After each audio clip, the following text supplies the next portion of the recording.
Welcome. In this quick and easy tutorial, we'll show you how to download the BITGET Exchange app.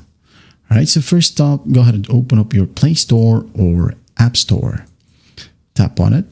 Now you can go ahead and use the search function and tap on the search bar. And then after that, just type down BITGET. Alright, once done, just tap on Find or Search. Now in here, you may notice that it will show you two BITGET apps, okay? So right here we have the BITGET wallet, which only got one arrow, okay?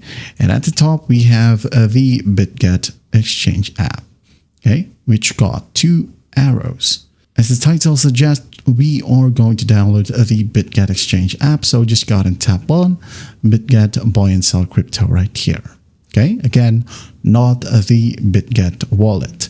So tap on it and just tap on install right here. And if you're using iOS, tap on get. Wait for the process to finish. And once that's done, you can now go ahead and tap on open. Just wait for it to load. And here you have the BITGET Exchange app. All right. And there you have it. That's how easy it is to download the BITGET Exchange app. I hope this video helps. I'll see you in the next one.